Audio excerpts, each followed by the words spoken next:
নমস্কার, আমি Biswajit. Podcast and more আমাদের নতুন ভেঞ্চার, নতুন প্ল্যাটফর্ম, নতুন সফর। সেই সফরে আমাদের অনেক অতিথিরা আসছেন, তাদের সাথে কথা হচ্ছে, আড্ডা চলছে, অনেক অজানা দিক আমরা জানছি এবং সেই অজানা দিকের মধ্যে থেকে এমন এমন তথ্য উঠে আসছে বা এমন এমন দিক উঠে আসছে যেগুলো হয়তো আমাদের কিছুটা সমৃদ্ধও করছে।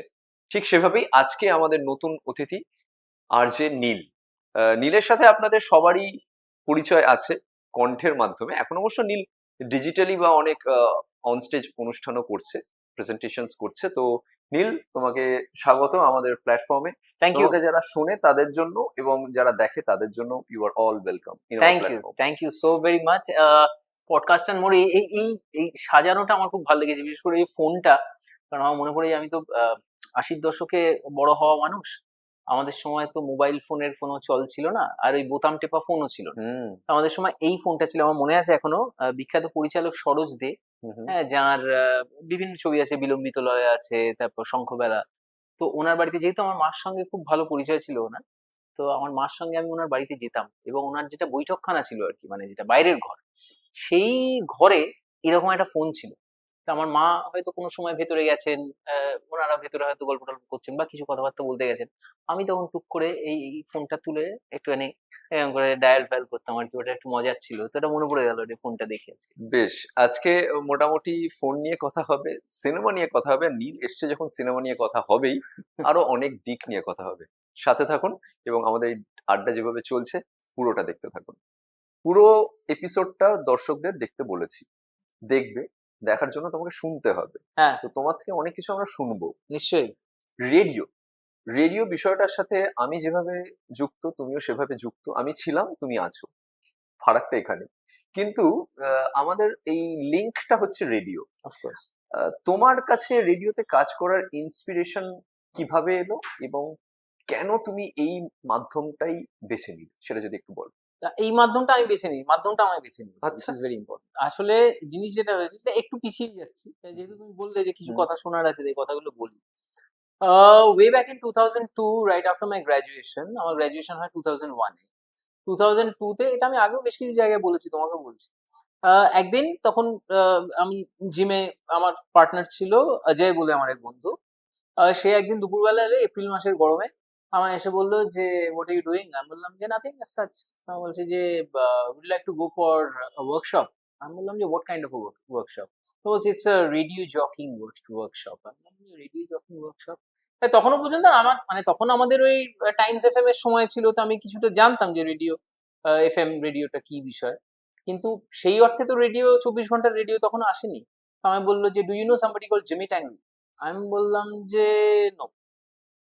বলছে যে, no, he is actually conducting a workshop and he is very popular. আমি বললাম যে, ওকে, মাস্ট বি। তো নিয়ে গেল। আমি দেখলাম যে জানি না কিরকম ভাবে লোকে নেবে। আমি দেখলাম, দেখো, গরমের দিন, বাড়িতে আমার এয়ার কন্ডিশন নেই। ওখানে গেলে পরে পুরো দিনটাই এয়ার কন্ডিশনে কাটানো যাবে, এবং তার সঙ্গে সঙ্গে দেখলাম যে ফ্রিতে কফিও পাওয়া যাচ্ছে, বিস্কুটও পাওয়া যাচ্ছে। আমি বললাম যে, এইরকম সুযোগ তো ছাড়া যায় না। তো দেখলাম যে তার সঙ্গে সঙ্গে রেডিও নিয়েও কথাবার্তা বলবে, আচ্ছা ঠিক আছে, হবে কোন। সো ওইখানে আমি 2-3 দিনের আমাদের একটা রেডিও জকিং এর একটা ওয়ার্কশপ করা হয়। যেই ফ্লোরে আমরা ওই ওয়ার্কশপটা করেছিলাম, সেই ফ্লোরে তারপর তুমি চাকরি করেছো, আচ্ছা, সাদার্ন অ্যাভিনিউ। সাদার্ন অ্যাভিনিউতে। ওকে, মানে তুমি যে তখন। রেডিও স্টেশনে চাকরি করলে হ্যাঁ, পরে, হ্যাঁ। আমি সেই রেডিও স্টেশনটা তৈরি হতে দেখেছি। আচ্ছা, তখন মানে তখন তখন ফ্লোরটা মাপজোক তাহলে করছে ওরা। রাইট, তাহলে তৈরি তখন হচ্ছিল। ফিরিঙ্গি কিছু মানুষজন এসে ওখানে মাপজোক করছে যে এখানে এটা হবে, ওখানে সেটা হবে। লাস্ট কিছুদিন বাকি আছে, জেমি সেই সময় ছিলেন ওখানে, আমাদের একটা ওয়ার্কশপ হলো, তো যাই হোক, সেটা মানে হয়ে গেল। সেই সিক্সথ ফ্লোরেই তাহলে। একদম টপ। এবার ওটা তো হয়ে গেল। 2002 এর ওই গল্পটা শেষ হলো এপ্রিল মাসে। তারপর আমি ডিসাইড করলাম যে আমি এন্টারটেনমেন্ট ইন্ডাস্ট্রিতে আসবো। চেষ্টা চরিত্র করতে শুরু করলাম। ইনফ্যাক্ট আমার মনে আছে, বিএফজে অ্যাওয়ার্ডস দেখতে গেছিলাম আমি, এবং সেখানে গিয়ে আমার অ্যাওয়ার্ড ফাংশনটা দেখে আমি এত বেশি, মানে অক্ষয় খান্না আসছে, বুম্বাদা নাচছে, ঋতুপর্ণ ঘোষ অ্যাওয়ার্ড নিতে আসছেন, মীর হোস্ট হুম, করেছিল হুম। শোটা। তো বেশ লাগছে দেখে।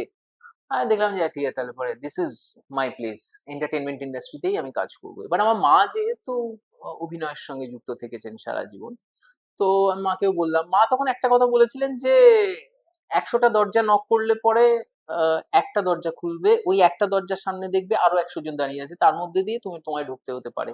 তো সেটা যদি তুমি করার জন্য রেডি থাকো তাহলে দেখো। আমি বললাম যে মা হয়তো একটু বেশি বাড়াবাড়ি করে বলছে। তো আমি তাই না বললাম যে না আমি করবো। তো করতে গিয়ে তারপর দেখলাম যে হ্যাঁ সত্যি সত্যি তাই চান্স পাওয়াটা খুবই কঠিন, এবং আমি যে সময়কার কথা বলছি তখন মানে 2002-3 তখন situations were very private different. Radio station সবে সবে ঢুকছে। মানে রেডিও তুমি ছেড়ে দাও, আমি তো হুম, এন্টারটেনমেন্ট ইন্ডাস্ট্রি, আমি তো অভিনয়ের কথা বলছি বা ওকে। মডেলিং এর কথা বলছি, ইট ওয়াজ নট দ্যাট ইজি সেই সময়। হ্যাঁ, তো যাই হোক, তো সেই সমস্ত করতে করতে ওই 2002 থেকে 2006 অব্দি একটা স্ট্রাগল চললো। কিছু কিছু জায়গায় কাজ করলাম, কিছু কিছু কাজ ভালোই হলো। হ্যাঁ, কিছু অ্যাডস করলাম, কিন্তু পার্মানেন্ট কিছু আসছিল না। তো আমি তখন যেটা করতাম সেটা হচ্ছে আমি পড়াতাম। আমি ভেবেছিলাম যে ঠিক আছে, যদি এটা না হয় তাহলে পরে আমার পড়ানোটা তো আছেই, আমি টিচার হিসেবে স্বচ্ছন্দে সারা জীবনটা কাটিয়ে দিতে পারি। তো এই করতে করতে 2006 সালে একটা ভিজে হান্ট হয় একটি মিউজিক চ্যানেলে, সেখানে আমি ফার্স্ট রানার আপ হই। আর সেই ভিজে হান্টটার 1 মাসের মধ্যে রেডিও মির্চিতে আরজে হান্ট হয়, সেখানে আমাকে সিলেক্ট করা হয় এবং প্রচুর মানুষজন সেখানে আসেন। আসার পর সেখানে আমাদের রাউন্ড, বেশ কয়েকটা রাউন্ড হয়, প্রচুর অডিশনের পর অনেকগুলো রাউন্ডস হয়। হওয়ার পর তারপর আমাকে সেখানে সিলেক্ট করা হয়। সেই সময় বাই দ্য ওয়ে আমি তোমায় বলছি যে যখন আমি মির্চিতে সুযোগটা পেলাম, সেই সময় আমি পড়িয়ে যা রোজগার করতাম, মির্চি আমাকে তার থেকে 400 টাকা বেশি দিয়েছিল। কিন্তু তাও আমি যখন চান্স পাই, আমার মনে হয়েছিল যে আমি এটাতে যাব, কারণ এটা আমি করতে চাই। আর সত্যি কথা বলতে কি, ইট ওয়াজ এ রিস্ক, কারণ টিচিং প্রফেশন আমি তখন এস্টাবলিশড, রেডিও জকিং আমি তখন কিছু জানি না। 3 মাস পর হতেই পারতো যে আমি হয়তো ফিট ইন করলাম না, আমার বার করে দিল। নীল, তুমি এই কথাগুলো বলছো মানে আমারও একটু ব্যক্তিগত কথা হয়েই যাবে, আমি হুম, দর্শকদেরও বলছি। মানে আমি যখন রেডিও জয়েন করি সেই সময় কিন্তু আমি প্রচুর পড়াতাম নীল, এবং আমি টিউশন করে, আমি যেহেতু নাইট শিফট করতাম হুম, 7টা থেকে 12টা আমার হুম, মনে আছে, তো আমি ওই টিউশন করে মেট্রো ধরে রাসবেরিতে নেমে তারপর আমি শিফট করতে যেতাম। তো আমার না এই কথাগুলো শুনতে শুনতে না আমি তোমার এই কথাগুলোর মধ্যে আমারও জীবনের শুরুর দিকটা পেয়ে যাচ্ছি আর কি। তারপরে ওই তোমার মতনই আমি আস্তে আস্তে পড়ানোটা কমিয়ে দিলাম, হুম, পুরোটাই এন্টারটেনমেন্টে চলে এলাম। তো হুম, আমাদের মনে হয় সবারই জার্নি এইভাবেই হয়, সবটা ওই ডেস্টিনড হয়ে থাকে। একদম। শুধু ওই আমরা পথগুলো একটু একটু করে নিজের মতো করে খুঁজে নিই। তো তুমি তো ঢুকে পড়লে এন্টারটেনমেন্টে, তারপরে মির্চি দিয়ে শুরু হলো, এখনো তুমি আবারও মির্চিতে ফিরেছো। সকালটা তুমি করো, 8টার পরে ঘুমিয়ে পড়ো। রাতে 4টার পর আমি ঘুমিয়ে পড়ি। হ্যাঁ, মানে যারা জানেন না তাদের জন্য বলছি, ওই কিন্তু 8টার আগে এসএমএস করতে হয়। বেশ। তো এই যে সকালে উঠে তুমি যখন আহ, সারা কলকাতার সাথে কথা বলছো, ইন্টারঅ্যাক্ট করছো, এর একটা তো প্রিপারেশন লাগে, নিশ্চয় নাও তুমি। বিশ্বজিৎ, এটা তুমি এই প্রশ্নটা করছো, আমি জানি তুমি এই প্রশ্নটা দর্শকদের জন্য করছো, হ্যাঁ, মানে কিন্তু তুমি আমরা জানি। নিজেও জানো যে কিভাবে কি এক্স্যাক্টলি, হয়, কারণ তুমি এক্স্যাক্টলি। দীর্ঘদিন সেই কাজটা করে এসছো রেডিওতে। হ্যাঁ। প্রিপারেশন একটা ডেফিনেটলি লাগে, মানসিক প্রস্তুতি একটা লাগে, কিন্তু আমার মনে হয় যারা রেডিওতে কাজ করেন বা যারা এন্টারটেনমেন্ট ইন্ডাস্ট্রির সঙ্গে কাজ করেন, তাদের একটা ওই আহ, একটা ক্যাপ সবসময় অন থাকে, একটা থিঙ্কিং ক্যাপ। বিশেষ করে যারা স্ক্রিপ্ট লিখছেন বা যারা কাজগুলো করছেন বা যারা পারফর্মও করছেন, তাদের একটা থিঙ্কিং ক্যাপ একটা সবসময় অন রাখতে হয়। তো এখন আমি ধরো তোমার সঙ্গে কথা বলছি, কথা বলতে কথা বলতে হয়তো কোনো একটা বিষয় নিয়ে কথা হলো, আমার মনে হলো যে এটা নিয়ে আমরা রেডিওতেও কথা বলতে পারি। তো এই যে কনস্ট্যান্টলি থিঙ্কিং ক্যাপটা অন রাখা, বা আমি হয়তো একটা নিউজ দেখছি, আমার মনে হলো যে আরে এটা নিয়ে তো তাহলে পরে ডোনাল্ড ট্রাম্প 25% ট্যারিফ অ্যাড করেছেন, হুম। আরে কালকে তো এই শোটা নিয়ে আমি করতে পারি। হ্যাঁ, তো সঙ্গে সঙ্গে হয়তো কোনো একজন এক্সপার্টকে ফোন করলাম, একটা কোয়েশ্চেন ভেবে নিলাম। ইউ হ্যাঁ, have to be spot on. হ্যাঁ, মানে ওই যে বললাম না, thinking cap needs to be on. হয়তো সবসময় তুমি অফিসে থাকছো না, কিন্তু তোমার থিঙ্কিং ক্যাপটা অন থাকছে। তোমার পাশে হয়তো তুমি রাস্তা দিয়ে যাচ্ছ, তোমার যেতে যেতে তুমি দেখছো হঠাৎ জল ছিটিয়ে দিয়ে কোনো একজন ব্যক্তির গায়ে চলে গেল একটা গাড়ি। তোমার পরের দিন সকালের কিন্তু কলিং সেটা হয়ে যেতে পারে যে কোনো একজন ব্যক্তি যে কিনা তোমার গায়ে জল ছিটিয়ে চলে গিয়েছিল, তাকে তখন তুমি কিছু বলতে পারোনি, আজকে দাঁড়িয়ে যদি তোমায় বলতে হয় তাহলে তুমি কি বলবে? এবং এটা সবাই রিলেট করে, লিসনাররা খুব রিলেট করে, কারণ আমাদের এক্স্যাক্টলি, সকলের সঙ্গে এই জিনিসগুলো হয়। এক্স্যাক্টলি। ইনফ্যাক্ট এটা আমিও বহুবার দেখেছি, মানে আমি যখন মেট্রোতে ট্রাভেল করছি বা রাস্তাঘাটে স্টুডিওতে যাব, এমন কিছু একটা মাথায় এলো যেটা আমি হয়তো ওই দিনের টপিক হিসেবে প্লেস করলাম, মানুষ কিন্তু কানেক্ট করে ফেলছে চট করে। আসলে আমাদের মনে হয় সবসময় ওই সময় মানুষ আর অবজারভেশনটাকে অন রাখতে হয়। হ্যাঁ, কারণ সাধারণ মানুষের কথা এটা খুব ভালো। আমি কাজ করেছিলাম জিমির সঙ্গে, যেহেতু কিছুদিন কাজ করেছিলাম। উনি একটা খুব ভালো কথা বলতেন যে, "Every man in this city or every woman in this city has a story to tell. You just need to extract the story out of that person." হ্যাঁ? এবং মির্চিতেও আমরা সারা জীবন এটা ভেবে এবং বিশ্বাস করে এসেছি যে, সাধারণ মানুষ যদি তোমার সঙ্গে আ কনট্যাক্ট রাখতে পারে, সাধারণ মানুষ যদি তোমার সঙ্গে রিলেট করতে পারে, তাহলে ইউ আর দেয়ার। তাহলে পরেই তুমি মানে ইউ ক্যান কন্টিনিউ। এবং সেটা শুধু রেডিওতে নয়, সব জায়গাতে। মানে এন্টারটেইনমেন্ট ওয়ার্ল্ডে যেখানে শাহরুখ খানের সঙ্গে লোকজনরা, বা অমিতাভ বচ্চনের ৮০ দশক ৭০ এর দশকের অমিতাভ বচ্চনের ওই জামা বেঁধে পড়াটা লোকজনরা আই সাবাস, বা ৮০ দশকের মিঠুন চক্রবর্তীকে লোকজনরা মনে হতো যে এই লোকটা, ছেলেটা যদি পারে তো আমার মতন করে কথা বলছে এই লোকটা। ঠিকই। এই কানেকশনটা খুব ইম্পর্টেন্ট, এবং তুমি যদি একদম ডিরেক্ট ওই স্টুডিওতে বসে ফোন, এখন তো এসএমএস এসে গেছে, মেল অনেক কিছু হয়। এই কানেকশনটা আমার মনে হয় খুব ইম্পর্টেন্ট যেকোনো মানুষের সাথে। তাতে কি হয়, ওই অনেকদিন থাকা যায় এবং এই নতুন ভাবনার সাথে মানুষও রিলেট করতে পারে। ট্রু, ট্রু, ভীষণভাবে রিলেট ট্রু। করতে পারে। আচ্ছা, এই যে রেডিও জকির কাজটা তুমি করছো, আমরাও করে এসেছি। গান একটা বিরাট ফ্যাক্টর কিন্তু। বিরাট। বিরাট ফ্যাক্টর। মানে আমি রেডিও, রেডিও এটা আমি বলে রাখতে চাই, এটা আমার বিশ্বাস। হুম, এবং আমরা যারা আ আ রেডিওর স্কুলিংটা তো আমাদের রেডিওতেই হয়েছে। আমরা তো কোনো রেডিও ইনস্টিটিউট থেকে পাশ করে আসা ছাত্রছাত্রী নই। আমাদেরকে একটা জিনিস ১ম দিন থেকে বলা হতো, সেটা হচ্ছে প্রাইমারিলি রেডিও গানের জন্য লোকে শোনে। এবং এটা ঘটনা। এটা ধ্রুব সত্য।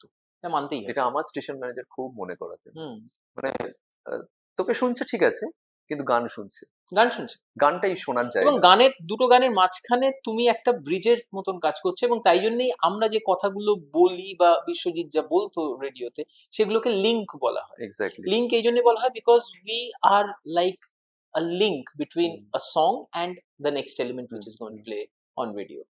এক্সাক্টলি। তো লিঙ্ক করতে এই যে আমরা গানের মধ্যে ঢুকলাম, আ এখন বাংলা গান নিয়ে প্রচুর চর্চা হচ্ছে। যে বাংলা গান একটু ফেড আউট করে যাচ্ছে। হুম, বাংলা গান সেভাবে নতুন তৈরি হচ্ছে না। সবই ফোক আর অন্যান্য গান নিয়ে হচ্ছে। হুম, তুমি তো একদম এখনো রেডিওর মধ্যে আছো। হুম। তোমার এটা নিয়ে কি বলার আছে বলো তো? মানে বাংলা গান নিয়েই যদি তোমাকে আমি প্রশ্ন করি। মানে তুমি জানতে চাইছো যে আমরা বাংলা গান বাজাই কি বাজাই না, না, সেইগুলোর কথা বাজাও বলছো? না নয়। আমি সেটা তো তোমার মানে অর্গানাইজেশনাল কল একটা। হুম, বাজানো যাবে কি যাবে না সেটা হুম, তুমি তো একা করতে পারো না। কিন্তু হুম। এই যে বাংলা গানের একটা মোটামুটি বলবো একটা ভীষণ আ প্ল্যাটো রিজন এ পৌঁছে গেছে। রাইট। এর উপরে যাচ্ছে না কেন? দেখো, কারণটা কি? এই কারণগুলো কেউ বলতে পারে না। আমি তোমাকে একটা জিনিস বলছি। এর জন্যে আবারও একটুখানি পিছিয়ে যেতে হবে। আম যেকোনো ক্রিয়েটিভ ফিল্ড এর না একটা উত্থান-পতন আছে। এবং সেটা গানের ক্ষেত্রেও তাই। এবং সেটা শুধু বাংলা গানের ক্ষেত্রে না। সেটা যেকোনো গানের ক্ষেত্রেই হয়েছে। একটা সময় ৮০ র দশকে এরকম সময় ছিল যে লোকে হিন্দি গান শুনতো না। মানে হিন্দি গান, "এক আঁখ মারু তো ডলি উঠ যায়, দুজি আঁখ মারু তো এই উঠ যায়, সেই উঠ যায়", এসব গানগুলো হতো। এই গানগুলো কানে দেয়া যেত। "हमको मेरी नहीं मांगता, हमको लिली नहीं मांगता, हमको सैंड्रा फ्रॉम बैंड्रा नहीं मांगता, तो कौन मांगता?" এসব গান ছিল একসময়। যদিও এই গানটা বিরাট হিট করেছিল। 'জুলি জুলি', হ্যাঁ? জিতে রাইট, হ্যায় শান রাইট। সিং। ভীষণভাবে হিট বিরাট করেছিল। হিট করেছিল। এখনো বিশ্বকর্মা পূজায় না লোকে আ নাচে। এই আবারও সেই বলছি আমি। কিন্তু তুমি সেটা যদি তোমার কোনো মানে সেই সময়কার মাস্টারমশাইয়ের সামনে গিয়ে যদি বলতে, "हमको জুলি नहीं मांगता, हमको लिली नहीं मांगता", কান ধরে বার করে দিত ক্লাসে। বা বাড়িতেও সর্বসমক্ষে ধরে, "বাবা একটা গান গাও তো তুমি।" তুমি গালে, "জুলি জুলি জনি কা দিল তু বে আয়া জুলি", এই থেকে বার করে দিত ঘর থেকে। হ্যাঁ, অকাল কুষ্মান্ড ছেলে তৈরি হয়েছে। ঠিক, এরকম বসে একটা ব্যাপার। ঠিকই। কিন্তু সেখান থেকে আবার গান উঠে আসে। বাংলা গানের ক্ষেত্রেও আমি কথায় কথা বলছি, ধরো সো কল্ড স্বর্ণযুগ যেটাকে বলা। এবং সত্যি স্বর্ণযুগ এই জন্য আমি বলি, কারণ সেই সময় আ সংগীত পরিচালক থেকে শুরু করে, গীতিকার থেকে শুরু করে, গায়ক থেকে শুরু করে, গায়িকা থেকে শুরু করে প্রত্যেকেরই অসামান্য কন্ট্রিবিউশন। সন্ধ্যা মুখার্জি, হেমন্ত মুখোপাধ্যায়, শ্যামল মিত্র, মান্না দে, উৎপলা সেন, নির্মলা মিশ্র। মানে তুমি কাকে কত ছেড়ে কার নাম কথা বলবে? বলবে তুমি, হ্যাঁ, কত নাম কার বলবে। সতীনাথ হ্যাঁ, মুখোপাধ্যায়। মানে প্রচুর। অসামান্য সমস্ত এরা। সলিল চৌধুরী থেকে আরম্ভ করে নচিকেতা ঘোষ, ওদিকে গৌরীপ্রসন্ন মজুমদার থেকে আরম্ভ করে পুলক বন্দ্যোপাধ্যায়। মানে তুমি কাকে ছেড়ে কার হুম। কথা বলবে? তো সেটার পরেও কিন্তু একটা বাংলা গানে আ একটা ডাউনফল এসছিল। রাইট? ৮০ র দশকে সেই ডাউনফলটা আসে, শুরু হলো সেই জায়গা শুরু থেকে। হলো।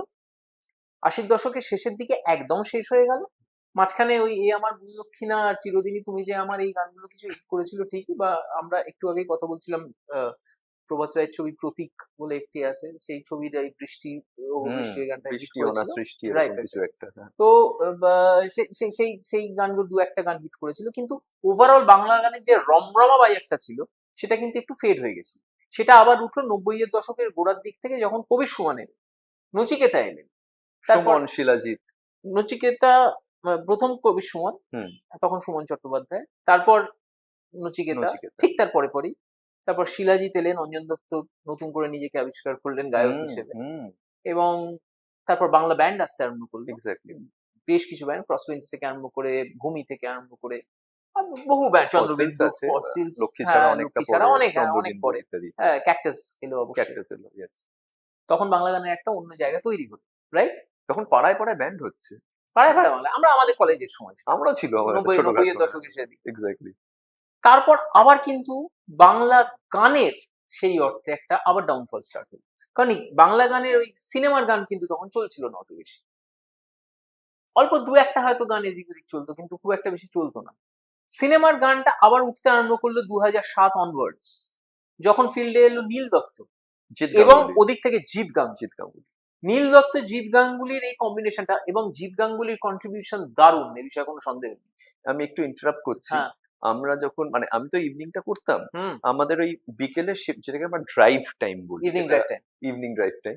তো ওই সময়টা ডেডিকেটেড 2 আওয়ার্স আমরা রাখতাম শুধুই বাংলা সিনেমার গানের জন্য। মানে সবচেয়ে বড় কথা হচ্ছে কি, তুমি যে রেডিও স্টেশনের সঙ্গে যুক্ত ছিলে, সেই রেডিও স্টেশনটি শুধু বাংলা গানই চালাতো, এবং এটা বলতে আমার কোনো আপত্তি নেই, এটা আমার কথা নয়, বহু শিল্পী, বাংলা গানের সঙ্গে যুক্ত বহু শিল্পী আজকেও এক বাক্যে স্বীকার করে যে বিশ্বজিৎ, তুমি যে রেডিও স্টেশনের সঙ্গে যুক্ত ছিলে, সেই রেডিও স্টেশনটা ওনাদের ক্যারিয়ার তৈরি করতে সাহায্য করেছে। এটা তো সত্যি, এটা ঘটনা, কোনো ঘটনা একদম, কোনো আমি মিথ্যে নেই এর মধ্যে। মির্চির সঙ্গে যুক্ত ছিলাম সেই সময়, মির্চিতে আমরা খুব বেশি বাংলা গান সেই সময় চালাতাম না, কিন্তু আমরা যখন দেখলাম যে জিৎ গাঙ্গুলির তৈরি করা সুরে গানগুলো পাড়ায় পাড়ায় বাজছে, আমরা দেখলাম যে হ্যাঁ, তাহলে পরে আমাদেরও বাজানো উচিত। আমরা বলতে ম্যানেজমেন্ট, যেটা ও এক্ষুনি বললো, হুম হুম কারণ at the end of the day আমরা, মির্চির কথা আমি বলতে পারি, বা যে কোনো ফরম্যাটের রেডিওতে, যেহেতু রেডিওতে বাংলা গানের কথা হচ্ছে, রেডিও দু রকমের হয়, একটা রেট্রো হতে পারে, যারা কিশোর কুমার, মোহাম্মদ রফি বা কুমার শানু ওদের গান চালাবে, আরেকটা হতে পারে কন্টেম্পোরারি হিট রেডিও স্টেশন, যেমন ধরো আমাদের রেডিও মির্চি, আমরা আমরা ভীষণভাবে কন্টেম্পোরারি হিট রেডিও একদম স্টেশন, বরাবরই তাই ছিল। বরাবরই তাই। সেই জায়গায় দাঁড়িয়ে আমাদের এখানে আজকের শ্রোতারা যে গানগুলো শুনছে, আমরা সেই গানগুলো শোনাই। আজকে রিল, আজকে আমি যদি তোমায় বলি ঘুরিয়ে, তুমি আমাকে তিনটে এক্ষুনি, আচ্ছা এক্ষুনি ছেড়ে, কত 6 মাসে রিলিজ করেছে বাংলা ছবির গান, তুমি তিনটে আমাকে শোনাও। Difficult, it will be tough. It will very তুমি ডিফিকাল্ট। তুমি নয় শুধু, আমি এখানে এই ফ্লোরে বসে থাকা যে কজন আছে কেউ পারবে না। ঠিক। আমি দায়িত্ব নিয়ে নিচ্ছি। ঠিকই। যারা এটা নিয়ে কালচার করেন, যারা গান করেন, তারা ডেফিনেটলি গাইতে পারবে। আর সেটা তো তাদের জোন। কিন্তু তার মানে আমি কিন্তু এটা বলছি না একবারও যে অনুপম রায় পপুলার নন। ম্যাডাম সেনগুপ্ত বলে একটা ছবি রিলিজ করেছে, সেখানে অনুপম রায়ের একটা গান আছে, আমার অসম্ভব ভালো লেগেছে, অসম্ভব ভালো লেগেছে। তার মানে আবার ওই একইভাবে আমি বলছি তোমাকে যে আমরা বাজিয়েছি, আমি যখন মির্চির আগে অন্য একটা রেডিও স্টেশনে ছিলাম, সেখানে সেটাও কন্টেম্পোরারি হিট রেডিও স্টেশন, আমি রেগুলার বেসিসে সোহাগে আদুরে বাজিয়েছি উইন্ডোজের। আমার শোতে এখনো ডাকাতিয়া বাসি বাজে মির্চিতে, মর্নিং এ আচ্ছা ডাকাতিয়া বাসি বাজে বহুরূপীর, বুঝেছি। অথবা তোমার ধরো ভালোবাসার মৌসুম বাজে, বুঝেছি। এক্স ইকুয়ালস টু প্রেম। আমার বক্তব্য হচ্ছে যে গানগুলো একটা হুক ক্রিয়েট করতে পারছে, যে গানগুলো আমাকে গুনগুন করতে পারছি, আমি যে গানগুলো নিয়ে, যেগুলো মাথায় থাকবে লোকে, সেই গানগুলো বাজবেই। তার মানে এই পুরো ব্যাপারটাই কানেকশনের উপর থাকছে, কানেক্টের উপর থাকছে। আমি কিন্তু একবার মানুষ বলছি কি ভালো না, ভাবছে, মানুষের কাছে গ্রহণযোগ্যতা যারা অর্জন করছে, সেই গানগুলো থেকে যাচ্ছে, সেই গানগুলো থেকে যাচ্ছে, এটা বলে লাভ নেই, এটা অস্বীকার করে লাভ নেই। তার বাইরে থাকে যেটা তুমি বললে, যে কোনো অর্গানাইজেশনে নিজস্ব একটা স্ট্র্যাটেজি থাকে একদমই যে একদমই। আমরা আমাদের বিজনেসটা কিভাবে করব। সেই স্ট্র্যাটেজির মধ্যে যেহেতু রেডিও মূলত প্রাইমারিলি ডিলস উইথ মিউজিক, আমাদের মিউজিক পলিসি থাকে কিছু, সেই পলিসি অনুযায়ী আমরা গান চালাই। হ্যাঁ, এগুলো যারা শুনছেন তাদের জন্য বলি, প্রত্যেকটা স্টেশনে কিন্তু মিউজিক পলিসি থাকে, অর্গানাইজেশনাল কল থাকে, মিটিংস, মিছিল তো হয় না ওভাবে, মিটিংস হয়, এবং সেইখানেই যা যা আপনারা শোনেন যে কোনো রেডিও স্টেশনে, সেটা কিন্তু সেখানে ঠিক হয়। তারপরে আর যেদের হাতে আসে গানগুলো, ইনফ্যাক্ট ডিরেক্টলি আসে না, আরেকটা মাধ্যম দিয়ে আসে, তখন আমরা সেটাকে বাজাই, তাই তো? ট্রু। হ্যাঁ, তো এগুলো মানে অন্দরের কথা। আজকে যেহেতু আমরা প্রায় একই রকম কাজ করি বা করেছি, তো সেইগুলো আপনাদের কাছে কিছুটা খোলসা হচ্ছে। ওয়েল, আমরা রেডিও নিয়ে অনেকটা কথা বলবো নীল, কথা বলছি। ইনফ্যাক্ট আমরা দুজনেরই যেহেতু রেডিও পার্সন, আমাদের যাত্রাটা সেখান থেকে শুরু। আমার আরেকটা জিনিস যেটা মনে হয় নীল, কথা বলতে বলতে, এই যে আমরা যখন ধরো রেডিওর বাইরে গিয়ে যখন স্টেজ শো করি, মাচা শো করি, যেটা মানে খুব কাঁচা ভাষায় বলতে হয় মাচা শো, সেখানে দেখবে মানুষের রিয়াকশনসটা অন্যরকম, ওই ফিলটাই আলাদা। মানে এই স্টুডিওর মধ্যে বসে মাইক অন করে যেখানে তোমাকে ১-১.৫ লক্ষ শুনছে, ভেরি গুড শুনছে, সেটা একটা অন্য ফিল। কিন্তু মাচায় চলে গেলে না, আরেকটা কানেকশন তৈরি হয়। এটা তোমার দীর্ঘ অভিজ্ঞতা আছে, একটু বলো তো দু একটা অভিজ্ঞতার কথা, এবং তোমার কেমন মনে হয়, বা প্রথম দিনের অভিজ্ঞতাটা যখন ধরো তুমি স্টুডিও ছেড়ে প্রথম একটা রেডিও স্টেশনকে রিপ্রেজেন্ট করতে গেলে অন হ্যাঁ, স্টেজ। আমি আমি স্টেজ শোজ আগে করেছি, আচ্ছা। ঠিক আছে, কিন্তু বড় লেভেলের স্টেজ শো মানে আমি তখন কি করতাম, ধরো কোথাও কোনো মহরত হচ্ছে, সেই মহরতটা হয়তো মানে আমি যখন অভিনয়ের জন্য চেষ্টা চরিত্র করছি, রেডিওতে আসিনি, তো যেহেতু আমি ইংরেজি বাংলা দুটোই বলতে পারতাম, তো যার জন্য আমাকে বলতে যে একটু আমি এটা হোস্ট করে দেবে, আমি বিনা পয়সাতে কাজ করিয়ে নিচ্ছি। তো এবার হ্যাঁ, শুধু বিকেলের স্ন্যাক্স আর কফি টফি দিয়েছে, আর পয়সা দিয়েছে। তো যাক গে, না, সেরকম। এখানে ইন্টারাপ্ট করি, ওদের কিন্তু বাজেট থাকতো। হ্যাঁ, ওদের আমাদের জন্য বাইকটা থাকছে না, অন্য সব কিছুর জন্য বাইক। আচ্ছা যাক গে। তো এবার বিষয় বলো বলো, কন্টিনিউ। আচ্ছা, এবার যেটা হয়েছে সেটা হচ্ছে পরে যখন হ্যাঁ আমি তবে হ্যাঁ আমি অ্যাঙ্কার হিসেবে, স্টেজ অ্যাঙ্কার বা বলো টিভি অ্যাঙ্কার হিসেবে আমি কিন্তু অনেক পরে শুরু করি কাজ। আচ্ছা। কারণ আমার মনে হয়েছিল যেহেতু রেডিওটা আমি একদম জানতাম না, হুম। আমাকে রেডিওতে একটু ভালো করে শিখতে হবে কাজটা, এবং আমি টেকনিক্যালি খুব বাজে রকমের চ্যালেঞ্জড ছিলাম। মানে আমার একটা ইমেল আইডিও ছিল না শুরুর দিকে, আচ্ছা। রাইট? আমি অন্য একটা ইমেল আইডির মাধ্যমে কিন্তু আমার সিভি পাঠিয়েছিলাম মেডসিতে। তো আমি ৩-৩.৫ বছর তাই জন্য আমি, এবং এখানে মানে তুমি খুব ভালো করে জানো যে এখানে সব কম্পিউটারাইজড। একদম পুরোটাই। আর আমি কোনো কম্পিউটারের কোর্সও করিনি কোনোদিন। আমি কম্পিউটার কিছু জানি, এখনো কম্পিউটার অত ভালো মানে জানি না। আরেকবার ইন্টারাপ্ট করছি নীল, আমরা কিন্তু বলতে গেলে কাজ করতে করতে শিখেছি। পুরোটাই, পুরোটাই। পুরোটাই শিখেছি, এবং পুরোটাই। আমাকে শেখানোর পেছনে আমার আ গুরুদেব একজন আছেন, মিস্টার রবিন লাই, হ্যাঁ? যিনি এখনো বৃত্তির সঙ্গে যুক্ত আছেন। ভূমিতে যে ভদ্রলোক ভায়োলিন বাজান, সিন্থেসাইজার বাজান, বাংলা ব্যান্ড ভূমিতে। ইমেন্সলি হ্যাঁ, ট্যালেন্টেড এবং পারসন। উনি উনি মানে উনি রেডিওর একটা স্তম্ভ, হুম। আমি বিশ্বাস করি। ঠিকই। তো উনি আমাকে সব শিখিয়েছেন। ইন্দ্রাণী দি আমাকে অনেক কিছু শিখিয়েছে, ইন্দ্রাণী চক্রবর্তী। কিন্তু কম্পিউটারাইজড এই যে পুরো এই ধরো এডিটিং বলো, সফটওয়্যার বলো এটসেট্রা, শুরুর দিকে আমার তৎকালীন উম আমার সহকর্মী শ্রী, যে শ্রী ছিলেন সে সময়, ও আমায় খুব হেল্প করেছে। রূপসা আমায় খুব হেল্প করেছে। তো এদের থেকে আমি বেসিক্যালি শিখেছি। কিন্তু মানে এই কম্পিউটারাইজড এই সমস্ত ব্যাপার-স্যাপারগুলো। কিন্তু তুমি যে প্রশ্নটা আমাকে করলে যে আ অন স্টেজে আসার স্টেজ ব্যাপারটা, ফার্স্ট, অন হ্যাঁ। স্টেজ। অন স্টেজটা আমি ডিসাইড করি অনেকটা পরে। ৩-৩.৫ বছর পর। মানে ২০০৬ তে আমি স্টার্ট করি রেডিও। আ ২০০৯ সেই সময়। হুম? স্টেজে আমি স্টার্ট করি। আমি তখন মীরকে বলেছিলাম যে আমি স্টার্ট করব ভাবছি। মীর আমাকে বলেছিল তোমার দিন আগে করো। করে তারপর ও আমাকে বেশ কিছু জায়গায় হেল্প করে। হেল্প করে ইন দ্য সেন্স, দেখো আমি তো অত বেশি এক্সপোজ ছিলাম না। তো ও আমাকে তখন বলতো যে আমার শো যখন হবে তুমি এসে ব্যাক স্টেজে বসো। তুমি দেখো কি করে শো হয়। আমি কি করি। তো আমি গিয়ে আমি মীরকে অবজার্ভ করতাম। আমি ব্যাক স্টেজে বসে থাকতাম। ও মেকআপ করছে, ও কস্টিউম পরছে, শো শুরু হওয়ার আগে সাউন্ড চেক করছে। এগুলো আমি বসে বসে দেখতাম। এবং আমি শো গুলোও দেখতাম বসে। হ্যাঁ? তো অর্ণবীও সেই সময় ছিল, বেশ কিছু অর্ণবীর কিছু শো দেখেছি আমি। তো দুদিন আগেই কথা হচ্ছিল এটা নিয়ে। তো ওদের থেকে আমি দেখে so I tried to understand that the tricks of the trade. তারপর তুমি যদি আমার শো এর কথা বলো, by the grace of the supreme being, I have been able to host quite a few so-called big shows, যার মধ্যে আমার আলাদা করে আমি বলবো শাহরুখ খানের সঙ্গে স্টেজ শো করাটা was an experience for me. কিন্তু একটা চ্যালেঞ্জও ছিল যে শাহরুখের আসতে যখন দেরি হচ্ছে ততক্ষণ আমাকে এনগেজ করে রাখতে হবে। সামনে 1,00,000 লোক, Salt Lake city centre 2, and they are waiting for Shahrukh Khan দুপুর 2:30 থেকে। শাহরুখ খান আসবেন 7টায়, আমি শো শুরু করেছি 5:30টায়। আমি আর আমার আরো এক কলিগ নীলাঞ্জনা প্রথমটায়, তার পরের বার আমি আর জিনিয়া করেছিলাম, আমরা দুজন করেছি। নীল, আমি আরেকবার তোমাকে ইন্টারাপ্ট করবো, কারণ আমরা ইন্টারাপ্ট করতে করতেই যাবো। আমি ঠিক হুম। এটাকে ইন্টারাপশন মনে করি না, আসলে হুম। আমার এগুলো মনের কথা। আসলে কি হয়, এই যারা অ্যাঙ্কার্সদের নিয়ে যান স্টেজ শো করতে, বলে একটু করে দে না, হুম। একটু ম্যানেজ করে দে না। এটাতে খুব একটা আমার ছিল না সেটা। না, আমি বলছি একটু আরেকটু বলতে দাও তুমি, হুম। কারণ তোমাকে ডেকেছি বলার জন্য, হ্যাঁ। তাও আমি বলছি। না না না বিষয়টা হচ্ছে যে আহ, এই যে করে দে না, ম্যানেজ করে দে না, ব্যাপারটা কিন্তু এত সহজ নয়। এই যে ও বলছে কথাটা, শাহরুখ খানের জন্য 2:30 থেকে 3টে থেকে লোক ওয়েট করছে, ওই যে 2.5-3 ঘন্টা বা 2 ঘন্টা ম্যানেজ করাটা কিন্তু খুব কঠিন কাজ।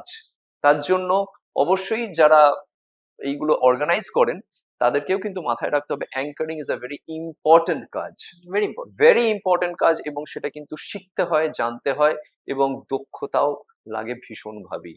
যেটা ও বলছে সেটা আপনি যখন বুঝতে পারবেন, এই 1-1.5 লাখ লোক সামনে ওই ম্যানেজ করে যে না, সেখানে কিন্তু ম্যানেজ করা যায় না, সেখানে কিন্তু পুরো ব্যাপারটাকে সাজাতে হয়। হ্যাঁ, মানে আমি আমার যেটা আমার স্টুডেন্টদেরকেও আমি বলি যারা আমার কাছে ক্লাস শেখে। করতে আসে, হুম। হ্যাঁ, আর তাদেরকে আমি একটাই কথা বলি যে দেখো, দুটো জিনিস থাকে। একটা হচ্ছে আহ, কি করবো এবার, হুম। এবার আমি কি করবো। আরেকটা হচ্ছে এসে যখন গেছি তখন করেই যাবো। Perfect, perfect, now now it's my place. Perfect. তো সেটা করে তারপর উই স্টার্ট হবে হিট ইট। এবং সত্যি কথা বলতে কি, ওই সামনে ওই যে সত্যি মানে ওই যে 1-1.5 লাখ লোকের যে সমাগমটা, অথবা একটা ইন্ডোর স্টেডিয়ামে ধরো তুমি শো করছো, তোমার সামনে হুম। পুরো ইন্ডোর স্টেডিয়াম প্যাকড আপ, হ্যাঁ, বা তুমি একটা হয়তো রবীন্দ্র বিশ্ব সদন বাংলার হতে পারে, হ্যাঁ, ওই যে অডিটোরিয়ামটা আছে সেখানে হয়তো তুমি একটা শো করছো, বা আলিপুরের হ্যাঁ, যেটা। বা নজরুল মঞ্চে একটা শো করছো, বা সল্টলেক স্টেডিয়ামে একটা শো করছো, ওই যে ক্রাউডটা থাকে না সামনে, that is a power, that's a power. That is a এবং পাওয়ার। ওখান থেকে তোমার একটা একটা একটা কানেক্ট তৈরি হয়, এবং সেখানে তুমি যদি আবারও সেই একই কথা বলছি, ওই অডিয়েন্সের সঙ্গে যদি তুমি কানেক্টটা তৈরি করে নিতে পারো, you are there. বেশ, আমরা কানেক্ট করতে করতে যাচ্ছি। আহ, যারা রেডিও জকি হতে চায়, অনেকেই চায়, আমাকেও প্রচুর লোকজন প্রশ্ন করে, আমার 2-1 জন স্টুডেন্ট তারাও বলে রেডিও জকি হব, কিন্তু ঠিক আসলে এটা হওয়া যায় না নীল। তাও তুমি 2-4টে কথা বলো তো, যারা হতে চায়, যারা এই প্রফেশনে আসতে চায় আজকের দিনেও, রেডিওর মধ্যে থেকে কাজ করতে চায়, একটু বলো তো।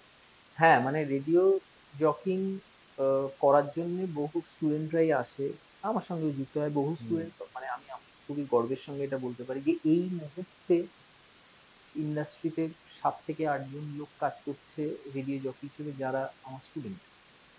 এবং আরো অনেক বেশি সংখ্যায় লোকজন কাজ করছে যারা আমার স্টুডেন্ট, কিন্তু তারা রেডিও জকি হয়নি, তারা অন্য কিছু হয়েছে। তারা রেডিও জকিংটা শিখেছে আমার থেকে, কিন্তু হয়তো রেডিওতে জায়গা পায়নি, বাট অন্য জায়গায় তারা কাজ করছে। আমি বিভিন্ন প্রিমিয়ারে যাই, যখন এখানে যাই, ডিজিটাল বিভিন্ন পেজ হুম। থেকে এখন আসে, স্যার কেমন আছেন, আমি জানি তুমি, হ্যাঁ আমি তো এখান থেকে, আমি এখন এটাই জয়েন করেছি, I really feel good. But then that's a different story altogether. তোমার প্রশ্নের উত্তরে আমি একটাই কথা বলবো, সেটা হচ্ছে যে আহ, যে কোনো মিডিয়া সংক্রান্ত জায়গায় যদি আসতে হয়, সেটা শুধু রেডিও জকিং নয়। রেডিও জকিং আলাদা করে এই জন্য বলবো, কারণ রেডিও জকিং এ তোমার কোনো হেল্পিং হ্যান্ড নেই। এটা বিশ্বজিৎ খুব ভালো করে জানে, দীর্ঘদিন ও রেডিও জকিং করেছে। আমাদের কোনো হেল্পিং হ্যান্ড নেই। আমরা নিজেদের স্ক্রিপ্ট নিজেরা তৈরি করি, আমরা নিজেদের রিসার্চ নিজেরা করি, এবং সেই রিসার্চটা তৈরি করে বলিও আমরা, আর সঙ্গে কন্ট্রোলটাও মেনটেন করি। মানে কঠিন কাজ, টেকনিক্যাল পার্টটা গুলো সবকিছু আমরা খুব কঠিন কাজ, একা করি পুরোটা, পুরোটা। লাইভ যখন যাই। তো আমার মনে হয় যে it is very important to keep your self updated. আমরা যদি নিজেদেরকে একটু আপডেটেড রাখতে পারি, বেশি কিছু করতে হয় না, একটু খবরের কাগজটা পড়া, একটু নিউজ চ্যানেলসগুলো দেখা, সিনেমা দেখা, উইচ ইজ ভেরি ইম্পর্টেন্ট, কারণ সিনেমা থেকে প্রচুর কন্টেন্ট পাওয়া যায়। সবচেয়ে বড় কথা হচ্ছে গিয়ে শহরটাকে ভালো করে জানা। কিচ্ছু করার নেই, শাহরুখ খান একবার বলেছিলেন সিনেমা দেখা হয়ে গেলে, ফিল্ম ফেস্টিভ্যালের সময় শাহরুখ খান বলেছিলেন যে আপনাদের সিনেমা দেখা হয়ে গেলে নিজেদের যখন সময় একটুখানি পাবেন এই শহরটা একটু ঘুরে দেখবেন। এই শহরের মধ্যে একটা অদ্ভুত ওয়ার্মথ আছে, এই শহরের ভিতর একটা শহর আছে। এবং সেই শহরটাকে যদি তুমি নিজের করে নিতে পারো, সেটা তোমার কন্টেন্টের মধ্যে দিয়ে বেরিয়ে আসবে। বাহ, ব্রিলিয়ান্ট। হ্যাঁ, তাহলে একটু অবজারভেশন পাওয়ারটা বাড়াতে হবে। অবজারভেশন পাওয়ার ভীষণ ওটাকে দরকার, বাড়াতে হবে। ভীষণ দরকার। আর সবসময় যে মানে মানে আর রেডিও জকিং যে কাব্য করা নয় কিন্তু, হুম, কারণ সাধারণ মানুষ কাব্য করে না। অটোর খুচরো নিয়ে যার প্রত্যেক দিন গন্ডগোল হচ্ছে, বাসের টিকিট কাটতে গিয়ে যার মনে হচ্ছে যে এই তো কালকে এই বাসে করে 10 টাকা দিয়ে গেলাম, আজকে 12 টাকা দিয়ে যাচ্ছি কেন, এক একটা বাসে এক একটা ভাড়া যাকে দিতে হচ্ছে, একটু দেরি হয়ে গেলে পরে বসের তাড়া খেতে হচ্ছে যাকে, রোববার দিনও যাকে বসে পিপিটি বানাতে হচ্ছে, সেই ব্যক্তিদের সঙ্গে একটু যদি কানেক্ট করা যায় না। এক্স্যাক্টলি, ওটা কবিতার মতো নয়, অনেকটা রাফ। আমি বলবো কবিতাও কিন্তু সাধারণ মানুষের সঙ্গে যুক্ত থাকাই একটা জায়গা, কারণ ওনারা যেটা লিখেছেন, সাহিত্যিকরা যা লিখেছেন আমাদের জীবন থেকে নিয়েই তো একদম লিখেছে। আজকে সম্পূর্ণভাবে। আজকে সুনীল গাঙ্গুলি, সমরেশ মজুমদার, সমরেশ বসু থেকে শুরু করে আবুল বাসার থেকে শুরু করে আরো বিভিন্ন বড় বড় যারা লেখক আছেন, আরো অনেক লেখক আছেন, আমি 2-4 জনের নাম বললাম, এরা সকলে কি করেছেন? তোমার আমার গল্পই তো বলেছে। একদম। নীল, আমরা অনেক রকম কথা বলছি, কথা বলতে বলতে আরো একটা জিনিস যেটা জানতে ইচ্ছে করছে, আজকালকার দিনে আমার চারপাশে প্রচুর লোকজন বলছে রেডিও ইজ ডেড, কেউ শুনছে না। এটা তুমি কি বলবে বলো তো, being a morning job of a very important radio station of this city, তুমি একটু বলো, তোমার থেকে শুনলে মানুষজনের কাছে একটা পরিষ্কার ছবি আসে। মানে আমি তো রেডিও এখনো শুনি, হ্যাঁ। আমরা রেডিও পিপল, ঠিক আছে। তুমি তো রেডিওর হ্যাঁ, সঙ্গে কাজ করেছো, ঠিক তোমার আছে, একটা এবার তুমি দুর্বলতা আছে। তোমারটা বলো তো, মানে হ্যাঁ, ঠিক। আজকের দিনে দাঁড়িয়ে। দেখো, আমি তো উত্তম কুমার নই, ডেফিনেটলি আমি উত্তম কুমার নই, আমি দেবও নই, বুম্বাদাও নই, মিঠুন চক্রবর্তীও নই। তাহলে আমি কি? Who am I? আমি নীল, আমার নাম। আমি কি করি? বিগত 19 বছর ধরে আমি একটি মাধ্যমের সঙ্গে যুক্ত, যার নাম হচ্ছে রেডিও। যদি সেই মাধ্যমটা ডেড হয়ে গিয়ে থাকে, তাহলে তুমি আমাকে ডাকতে না এখানে। হুম, আর শুধু তুমি না, তুমি নয় আমাকে ডেকেছো, তুমি আমার পুরনো বন্ধু। এই একসময় আমি কিন্তু ওর শোটা রেগুলার বেসিসে মনিটর করতাম, হ্যাঁ, কারণ আমিও ইভিনিং শো করতাম একটা সময় একটি পার্টিকুলার স্টেশনে কলকাতা শহরে। ও নিজের স্টেশনের করতো শো, আমি রেগুলার বেসিসে ওর শোটা মনিটর করতাম। যে মনিটর মানে কিন্তু এখানে অনেকগুলো শুনতাম স্তর শুনতাম আছে, অনেকগুলো লেয়ার। শুনতাম, খুঁত খুঁত ধরতাম, এই অনেক কিছু এই করতাম। জায়গাটা হুম, খুঁত ধরা, এই অনেক লেয়ার্সটা কিছু হচ্ছে করতাম খুঁত আমরা। ধরা আসলে। Yes, ওই সব, yes, যাই হোক, হ্যাঁ, বলো যাক, বলো সেটা বলো। ধরলাম। এটা এবার আমরাও করতাম, বাই দ্য ওয়ে, হ্যাঁ, অন্য অন্য সবাই করে, জকেদের। সবাই করে, ইটস পার্ট অফ আওয়ার সবাই করে। জব। এবং অনেকে অনেকে ফোন করে এরকমও ঠিক যে অনেকে আবার ফোন করে বলে যে তুই এটা কিন্তু করতে পারিস। এর গল্প আছে একটা, বলবো পরে। আচ্ছা, বলো। তো এবার as far as radio is dead is concern, hmm. দেখো প্রত্যেকদিন সকালবেলা উঠে আমি যাই, আমার কাছে মিনিমাম 20 থেকে 25 জন মানুষ হোয়াটসঅ্যাপের মাধ্যমে আমার সঙ্গে ইন্টারঅ্যাক্ট করেন। আমি একটা গানের কথা বললে পরে যে দুটো গানের অপশন দিয়ে দিলাম, বলো তুমি কোন গানটা শুনতে চাও, হু হু করে লোকজনরা আসেন। আমি কোয়েশ্চেন করি, লোকজনরা উত্তর দেন। তো কেউ যদি রেডিও না শোনে, তা আমি তো ওদেরকে পয়সা দিয়ে আনছি না। আমি তো সকালবেলা উঠে তাদেরকে পয়সা দিচ্ছি না। এবং যারা কথা বলছেন তাদের মধ্যে বিভিন্ন সম্প্রদায়ের মানুষজন আছে। বিভিন্ন সম্প্রদায় বলতে বিভিন্ন কাজের জায়গা থেকে। এক্স্যাক্টলি। কেউ হয়তো অ্যাপ ক্যাপ চালাচ্ছেন, কেউ হয়তো সফটওয়্যার ইঞ্জিনিয়ার, কেউ হয়তো টিচার, কেউ তো চুরির ব্যবসা করছে। কেউ হয়তো চুরির ব্যবসা করছে, যে কোনো। হুম। তারা সকলেই কিন্তু বিভিন্ন ওয়ার্কস অফ লাইফ থেকে তারা এসে কিন্তু পার্টিসিপেটটা করছেন। এছাড়াও স্কুলস বলো, হসপিটালস বলো, আরো বিভিন্ন জায়গার যারা যারা আছেন, ক্রিকেট স্পোর্টস এর ফিল্ড বলো, তাদেরকে যখন ফোন করে আমি তাদের এক্সপার্টস ওপিনিয়ন চাইছি, তারা আমাকে সঙ্গে সঙ্গে দিয়ে দিচ্ছেন। তারা কিন্তু এটা বলছেন না যে বলে কি হবে, রেডিও ইজ ডেড, কেউ তো শোনে না। তারা বলছেন না, কিন্তু এটা তারা বলছেন যারা একটা হুইসপারিং ক্যাম্পেইন চালাতে চাইছে যে রেডিও ইজ ডেড, এবং তারাই বলছেন যারা আজকে রেডিওর সঙ্গে যুক্ত নন। শুনতে খারাপ লাগবে কিন্তু এটা ঘটনা। যারা এই কথাগুলো বলছেন যে ভাই রেডিও তো আজকাল আর কেউ শোনে না, তারা এখন আর রেডিওতে কাজ করেন না,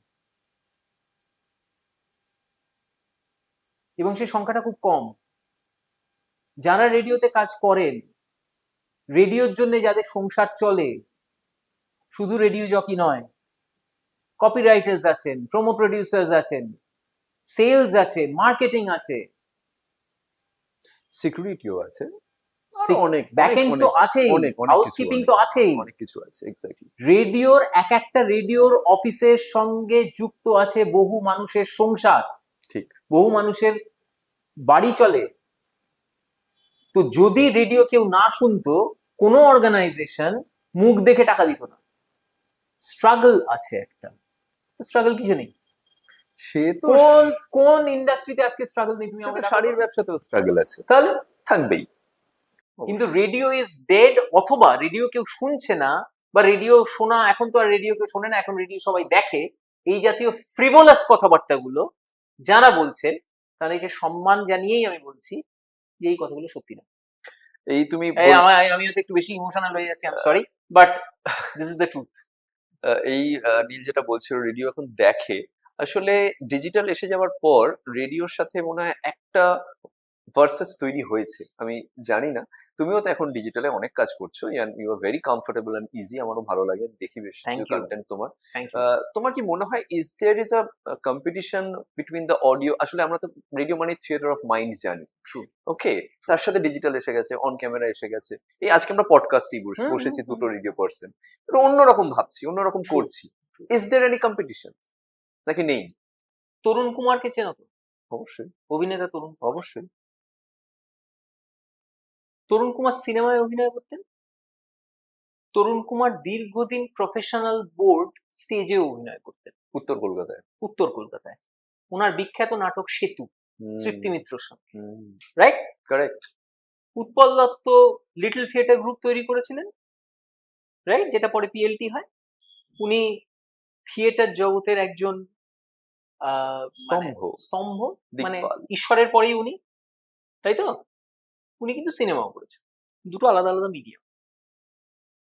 তো রেডিও করলে পরে কেউ ডিজিটাল করতে পারবে না, ডিজিটাল করলে পরে রেডিও শেষ হয়ে যাচ্ছে, আমি এটা বিশ্বাস করি। সময়ের প্রগতির সঙ্গে সঙ্গে যে কোনো ফিল্ডে চাহিদা তৈরি হয়। আজকে আমির খানের ছবি 100 টাকা দিয়ে ইউটিউবে দেখা যাচ্ছে। 2007 সালে ভাবো তো একবার, এটা কি ভাবা যেত?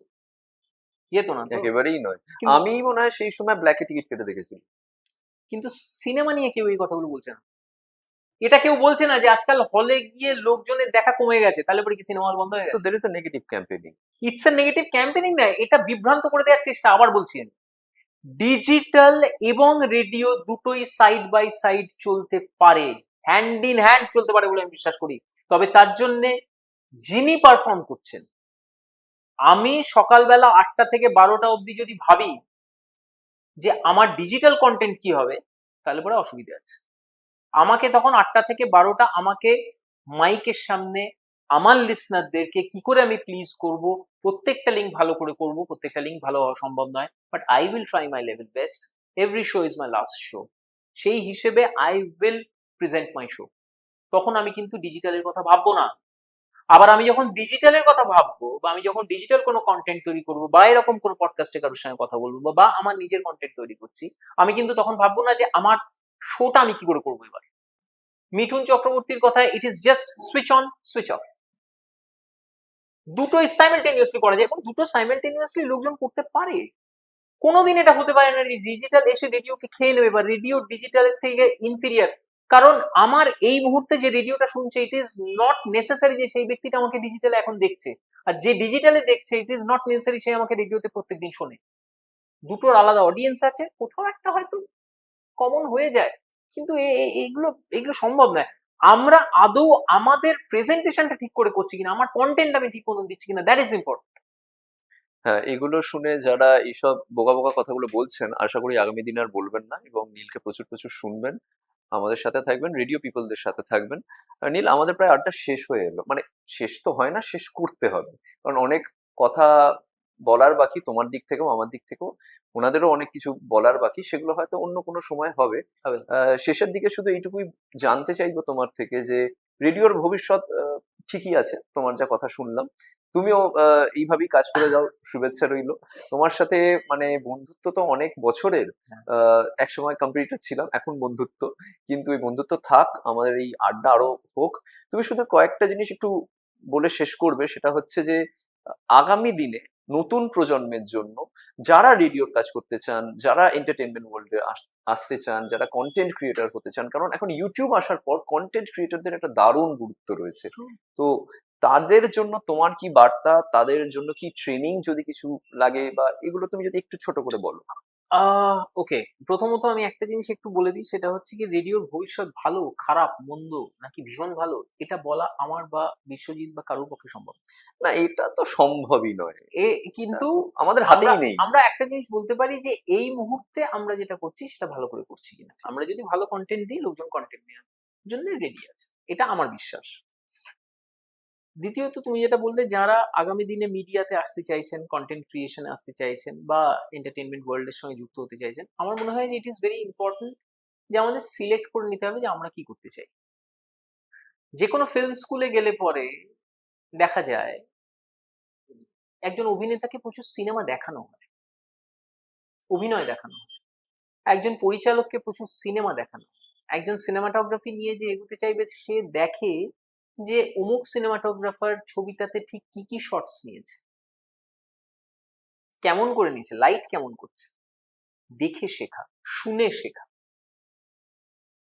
আমার মনে হয় যে যদি কেউ নিউজ অ্যাঙ্কার হতে চায়, অন্তত আমি সেভাবেই করতাম সারা জীবন। আমি একটা সময় রাজদীপ সরদেসাইকে দেখে আমি ভাবতাম আমি যদি এরকম করে বলতে পারি কথা। আমি হর্ষা ভোগলেকে দেখে ভাবতাম যে আমি যদি এরকম, বা সুনীল গাভাস্করকে দেখে আমি ক্রিকেট কমেন্ট্রি করতাম নিজের মতো বসে বসে। ঠিক আছে, প্রণয় ইংরেজিতে। রায়।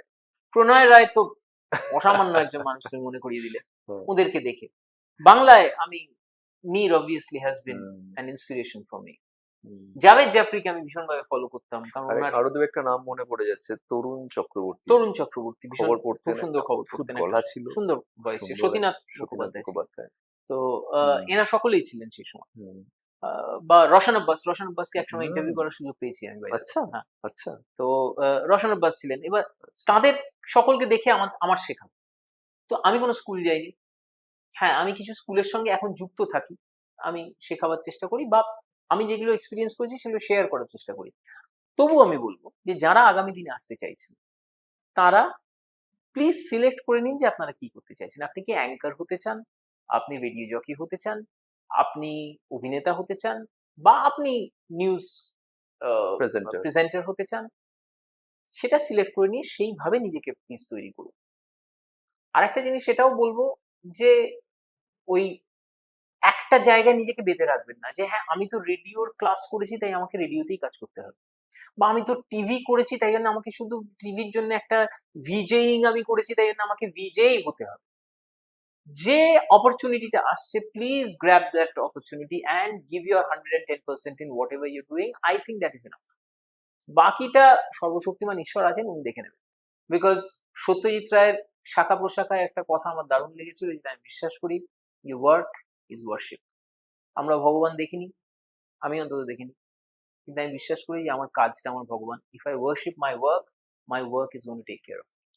আমরা কেউই থাকবো না এই পৃথিবীতে, আমাদের যদি কিছু থেকে যায়, দুটো মানুষকেও যদি ছুঁয়ে যায়, তা হচ্ছে আমাদের কাজ, তাই তো নীল? অ্যাবসলিউটলি, এবং কাজকেই মনে রাখে। কবিগুরু রবীন্দ্রনাথ ঠাকুরকে আমরা মনে রেখেছি তার কাজের জন্য, হেমন্ত মুখোপাধ্যায়কে মনে রেখেছি তার কাজের জন্য, উত্তম কুমারকে মনে রেখেছি তার কাজের জন্য, ডিয়েগো মারাদোনা থেকে শুরু করে, পেলে থেকে শুরু করে, লিয়েন্ডার পেস থেকে শুরু করে, জন ম্যাকেনরো থেকে শুরু করে, সুনীল গাভাস্কর থেকে শুরু করে, বিরাট কোহলি অব্দি সবাইকে আমরা মনে রেখেছি তাদের কাজের জন্য। এক্স্যাক্টলি, ওই কি পেলাম, কি হারালাম, ব্যাংকে কি রইলো, পাসবুকের আপডেট কি হলো, এসব ভেবে লাভ নেই। কাজটা করে যাই আমরা, এই কাজই আমাদের আইডেন্টিটি, কাজটাই থেকে যাবে, তাই তো নীল? অ্যাবসলিউটলি, না পাসবুকের আইডেন্টিটিটা দরকার আছে, হ্যাঁ, যেভাবে সেটা জিনিসপত্রের দাম আমাদের বাড়ছে। চলে গেলে হয়তো আমাদের খুব কাজে লাগবে না, পরিবারের কাজে লাগতে পারে। ওয়েল নীল, দারুণ আড্ডা হলো, থ্যাংক একটা ইউ। জমজমাট ওপেন, একটা ভীষণ ক্যান্ডিড আড্ডা হলো। অনেক কিছু বলে ফেললাম। বলার জন্যই তো তোমাকে ডাকা। বেশ, বাকি কথা আপনারা ইনফ্যাক্ট নীলকে শুনবেন, রেডিওতে শুনবেন, সকাল সকাল উঠে শুনবেন, এবং অবশ্যই আমাদের চ্যানেল পডকাস্ট অ্যান্ড মোর সাথে থাকবেন, লাইক সাবস্ক্রাইব করুন এবং আমাদের ফলো করতে থাকুন। থ্যাংক ইউ, ভালো থাকুন, আনন্দে থাকুন, সবাই সুস্থ থাকুন। তো এই যে পাসবুকের কথাটা বললে, যে পাসবুকে কি থাকবে সেটা চিন্তা করার দরকার নেই, না ওটা চিন্তা করার দরকার আছে, কারণ নাহলে পরে যদি ব্যাংকে টাকা পয়সা না থাকে, যে রেটে জিনিসপত্রের দাম বাড়ছে বুঝতেই তো পারছো। হ্যাঁ, আসলে ওই পাসবুকটা তখন আমাদের খুব একটা কাজে লাগবে না, পরিবারের কাজে লাগবে। ওয়েল, আজকে নীলের সাথে অনেক আড্ডা হলো, অনেক কথা হলো। আর নীল, তোমার সাথেও অনেক বছর পর দেখা হয়ে ভালো লাগলো। Thank you. যারা আমাদের সাথে এতক্ষণ ছিলেন বা এই এপিসোডটা আবারও দেখবেন, তাদেরকে তো আরো একবার ধন্যবাদ জানাবো। আমাদের এই চ্যানেলের সাথে থাকুন। আর নীলকে এখন শুনলেন, রেডিওতেও শুনবেন, রেডিও মির্চিতে সকাল সকাল ও শো করে, একদম ফ্রেশ একটা মর্নিং ও সবাইকে, শহরের মানুষকে প্রেজেন্ট করে। তো অবশ্যই নীলকে শুনবেন, আমাদের সাথে থাকবেন, আনন্দে থাকবেন, সুস্থ থাকবেন। আমাদের এই পডকাস্ট অ্যান্ড মোর এই যে চ্যানেল বা পেজ ফেসবুকের, অবশ্যই ফলো করুন, সাবস্ক্রাইব করুন, আমাদের সাথে থাকুন, সুস্থ থাকুন, আনন্দে থাকুন। নমস্কার।